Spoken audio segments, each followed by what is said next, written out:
Good morning, everybody. This is Reverend Sam from Amazing Love Sanctuary. And I had a couple things that I wanted to share with us this morning that are kind of pressing on my mind and my heart. What a crazy week. What do you say? How do you pray? What comes to mind when you think about a week like this? Part of my thoughts right now are I really don't have a place to speak because there are decisions that were made, but that I believe our ladies must speak to. And I'm disturbed. I'm disturbed by the amount of bitterness and hatred, anger, fear that we're all facing every day. Because nothing makes sense. It just seems like we've been robbed of peace. So how do we find love in a confused and messed up world?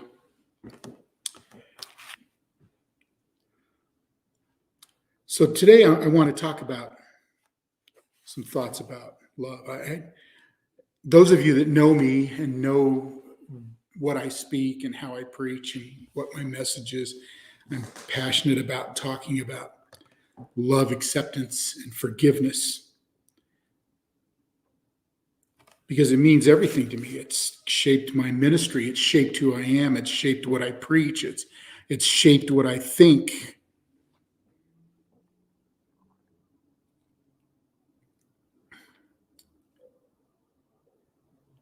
But we live in a world right now that just seems to fight love and grace and acceptance. People like to. I heard somebody a couple of weeks ago, and I shared a little bit just in my writing. Somebody criticized me about speaking too much about love and grace.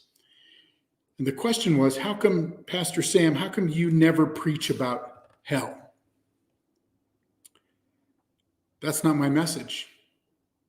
And I kind of put it this way, I'll leave the preaching of hell to the hypocritical Bible thumpers that just want to beat people around with the Bible. That's not my message.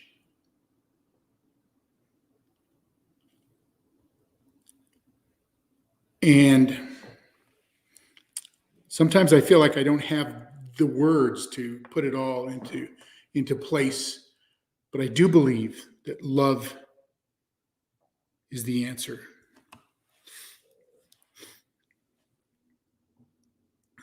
I believe that God created us in the divine image.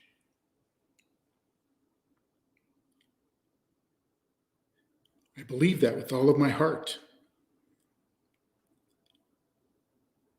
And when I see someone and I respond to somebody, even the ones I have the most difficulty with, they are also created in the image of God.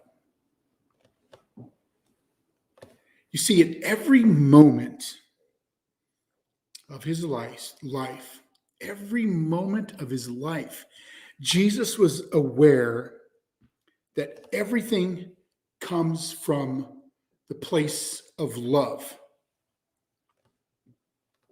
And I don't believe that he took his life for granted. I don't believe he took the life of those around him for granted. I believe that everything he did came from the place of love.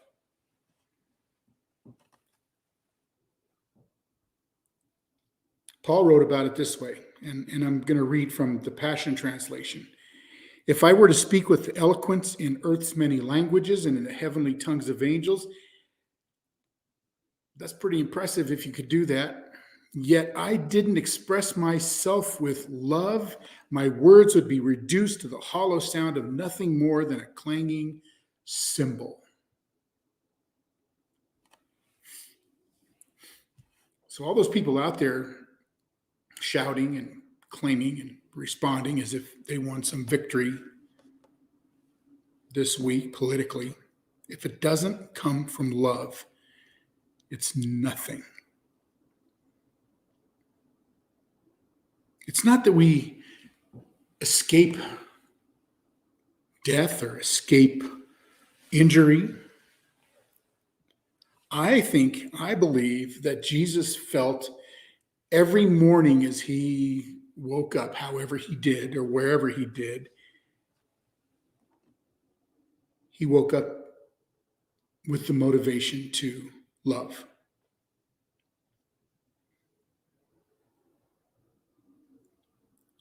I believe that Jesus was a man who lived and walked and taught and preached and ministered with open arms, his chest uncovered when he opened his arms, chest uncovered, and his heart exposed. And no matter how wild the world was and how cruel the world was, he expressed love.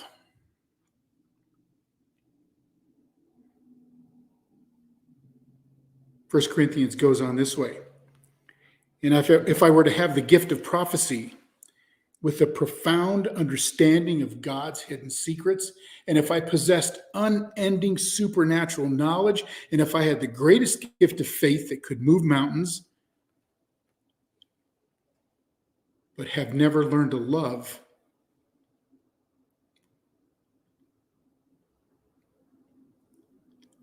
four words, then I am nothing.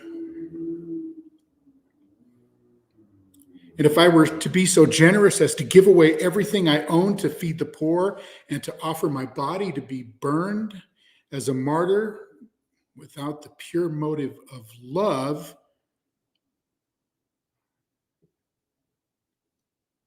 six words, I would gain nothing of value.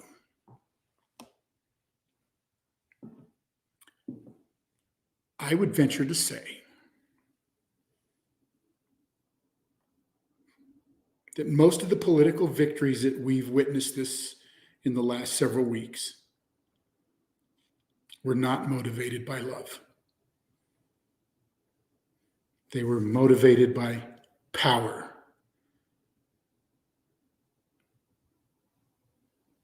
Power over people, power over individuals, power over women, power over children, power, just pure power. I think it's a sickness that the world we live in has because we're motivated by power. Even in church settings, religious leaders are motivated by power.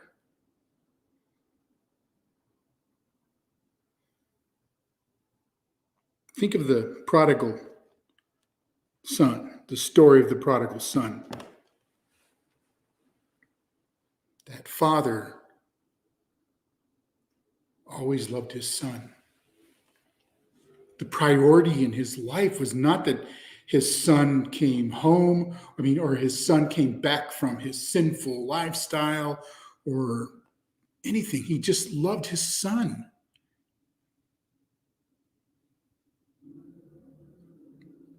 I'll go on in 1 Corinthians 13. And I read this almost every week at different weddings that I perform. And I love these first few words. Love is large and incredibly patient. Wow. It's large. It brings me and humbles me because I don't believe the love that I have is large enough. I fall short of this. In patience, I fall very short of that. Love is gentle and consistently kind to all. If there's one thing we're missing in this world right now, is kindness. Just simple kindness.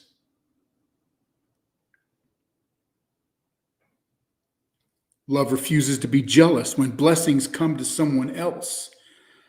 Love does not brag about one's own achievements nor inflate its own importance. Here's a key.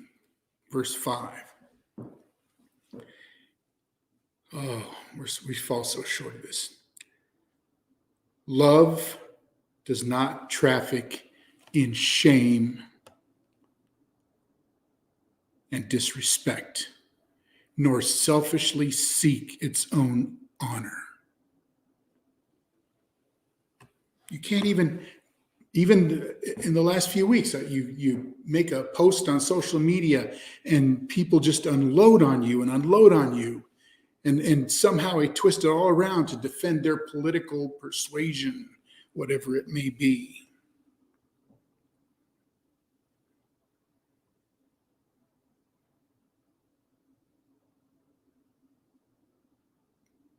I had somebody tell me this week or last week, that I was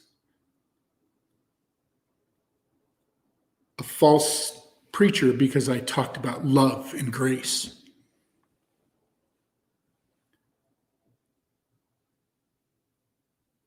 I just don't understand that. That's what this passage in 1 Corinthians 13 is all about. Love and grace. Love is a safe place of shelter, for it never stops believing the best for others. Love never takes failure as defeat, for it never gives up. Love never stops loving. We're never called to put a limit on love. We're never called to draw the line and say, this is as far as love goes. This tells me that love never stops loving, even in the life of Jesus. There was a story where Jesus said to his disciples, come and see. What was he saying? Come and see with my eyes, listen with my ears, feel with my heart.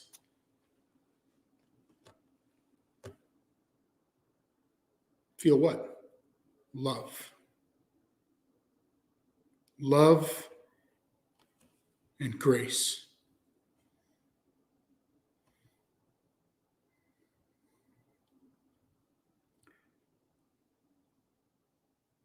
This is a challenge for all of us. A challenge for all of us as people of faith. Regardless of the journey you're taking, regardless of the path that you're following, it's to find that path of love and grace. Find that path of love and grace. It's there.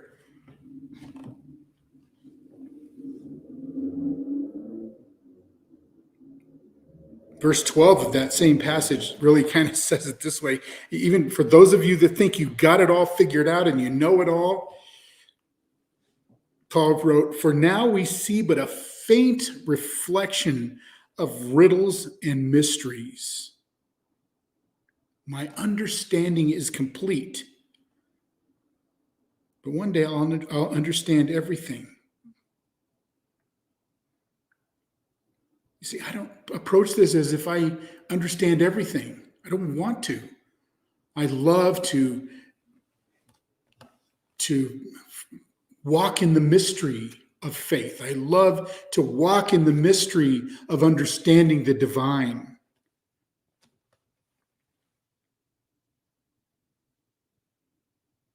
And that's okay. He closed it up with, until then, there are these three things that remain: faith, hope, and love. Yet love surpasses them all.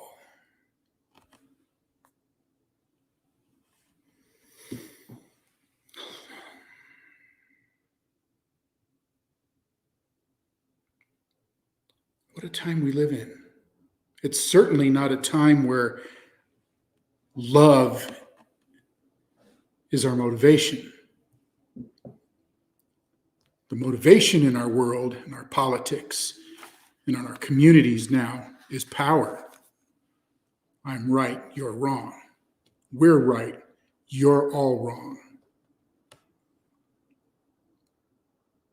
But I want to bring us down to this one place, right where you and I are at, right now, today, in our hearts and in our soul, where we're at right now. I'm not trying to be right about everything. I'm not trying to be politically right. That's one of the things I care the least about. What I care about is people. What I care about are those that have needs and express those needs and need to be loved. I want to share this with you, and I know you've heard me preach this kind of a message week in and week out for years. But I can't help it. Whenever we have this kind of chaos in the world around us, is to bring us back to this place of love. Because it's not just for you, but it brings me back to this place of love.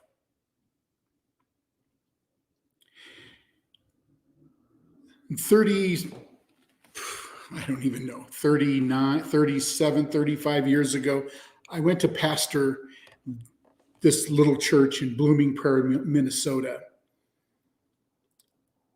And when I got there, the people that were the members of this fellowship and church were reading a little book called Love, Acceptance, and Forgiveness. And I just kind of walked into that.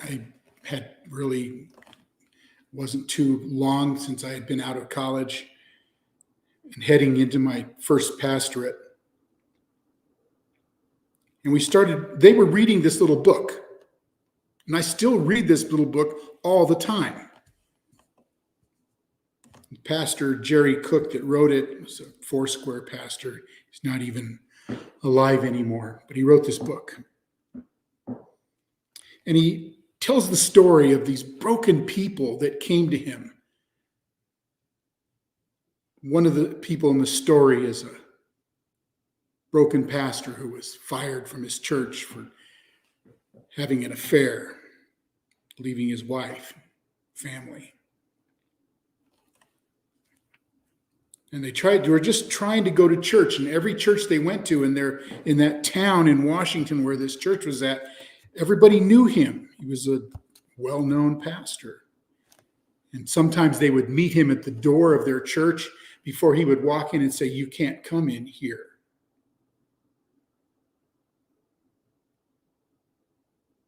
He told the story of a young man whose life was a mess, broken and on the run, and drug addict.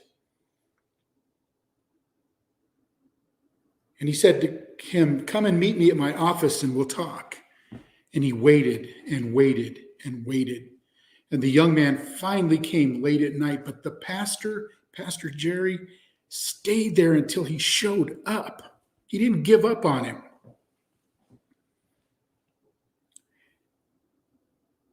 And in my own ministry, in my own life, I've wanted to model myself after this. So I read this book every year, several times. It's easy. It's a little book. It's outdated to some people. But it changed my life and changed my ministry and changed my heart.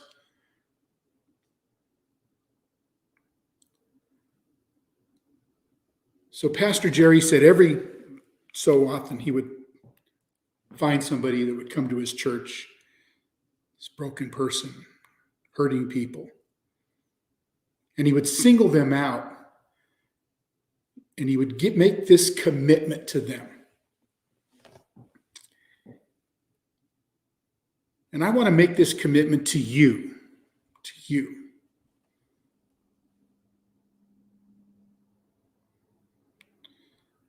I want you to know that I am committed to you. You will never knowingly suffer at my hands. I will never say or do anything knowingly to hurt you. I will always, in every circumstance, seek to help you and support you. If you're down and I can lift you up, I will do that. Anything that I have that you need, I'll share it with you. And if need be, I will give it to you. No matter what I find out about you, no matter what happens in the future, either good or bad, my commitment to you will never change. And there's nothing you can do about it. You don't have to respond. I love you. And that's what it means. Can you make that commitment to somebody in your life? Has somebody ever made that commitment to you, that forever love commitment? Oh, but what if they do this to me, Pastor? What if they take advantage of me? You know they will. But you never stop loving them.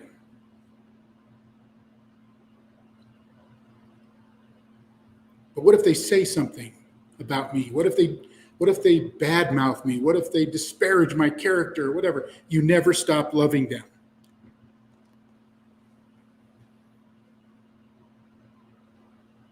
What if they've done something that I don't like or I don't agree with? You never stop loving them.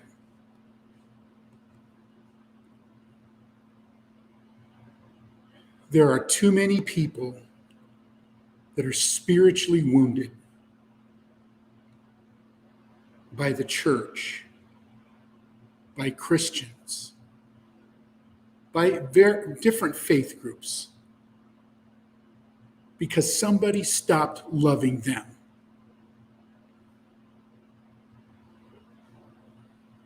Every week I talk to somebody who said, I can't go back to that church. I will never go back to a church. I will never walk in a church again, because they don't know what love is.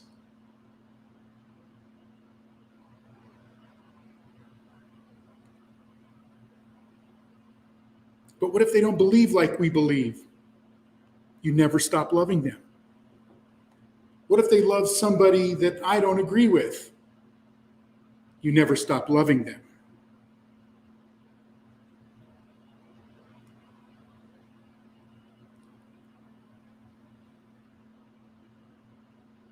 You never stop loving them, because love never stops loving. See, some people even have accused me of, you preach this greasy grace of love. It's not easy. Love is a test. Love is a trial. Love is huge.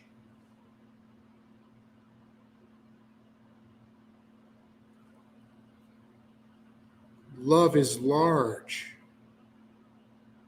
and incredibly patient. Love is gentle and consistently kind to all. So that's my commitment to you. That's our commitment to you. It's not a matter of you walking in here and believing what we believe or believe what I believe or pray the same prayers that I pray or pray the same way I pray. It's not about that. It's about walking in here and saying, I walked into Amazing Love Sanctuary and I knew when I walked out that they loved me. That's really all we want. We want to know that we're loved and accepted, unconditionally loved. Why is that so hard for us? Why is that so hard for Christian people to embrace? Unconditionally loved and accepted, not tolerated. Not tolerated. There's too many people out there. Well, I'll tolerate that. No, to accept them, to accept each other. That's my vision for Amazing Love Sanctuary. That this is a place where you can come in, be unconditionally loved, and totally accepted.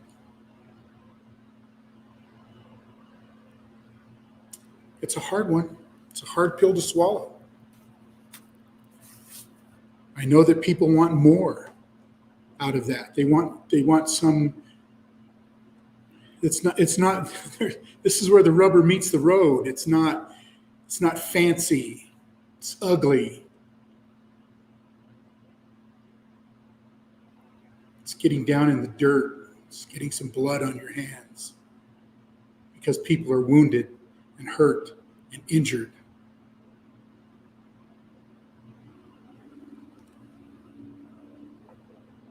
That's my challenge to you today. To come and discover love. Let's pray. Eternal One, Almighty One, loving One, loving God, teach us to love like you love. Teach us to see things like a child sees things. Teach us to know that love is what we all desire. Love is what we all seek. Love is what we all want. So we come to this place, come to this sanctuary, knowing that we need more love from you, more love from each other. Teach us how to love and be committed to you. Teach us how to love and be committed to one another. Thank you for this time and these words. Amen.